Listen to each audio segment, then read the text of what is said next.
In today's video, I'm going to teach you how to fight online fraud with Stripe Radar. Let's jump straight in. Open your browser and head over to stripe.com. I'm assuming you're already logged into your Stripe account.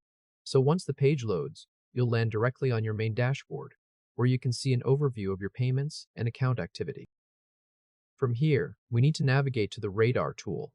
At the top of the dashboard, click on Products, then move to Payments, and from there, select Radar. This will take you into the Radar section of Stripe. You can also reach this same area through the left sidebar. Look under the Shortcuts section in the sidebar and click on Radar. Either path will land you on the same page.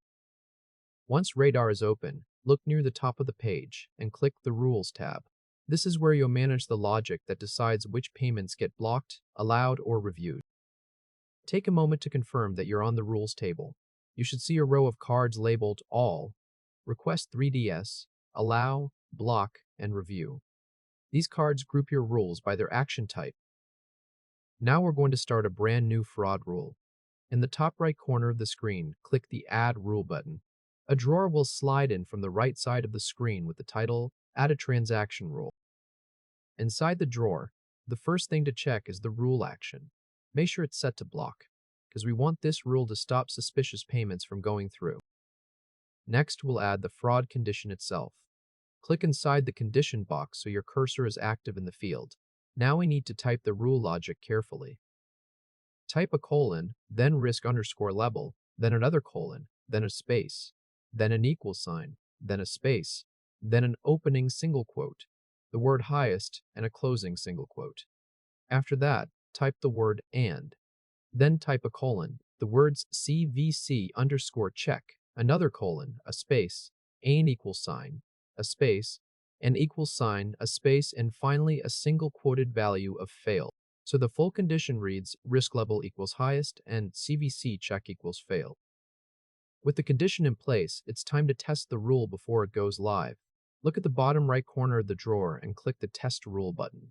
Stripe will now run your new rule against historical transaction data. Wait a few seconds for Stripe to generate the rule impact preview. Once it appears, take a careful look at the matched volume and the payment impact numbers it shows you. This tells you how this rule would have affected your past payments. Review the preview closely. If the preview shows no unexpected legitimate payment volume being caught by the rule, you can move forward with confidence.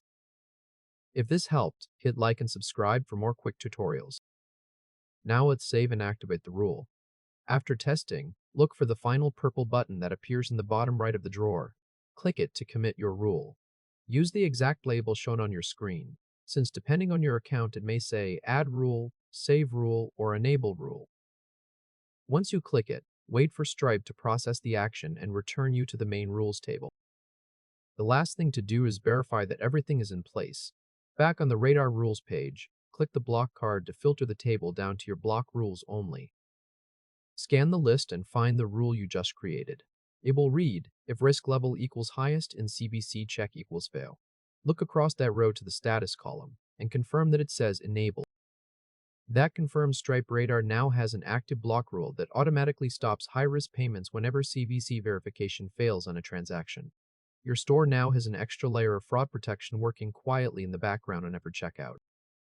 Congratulations! You've successfully built and activated your first custom fraud rule inside Stripe Radar, and you're now better protected against online payment fraud.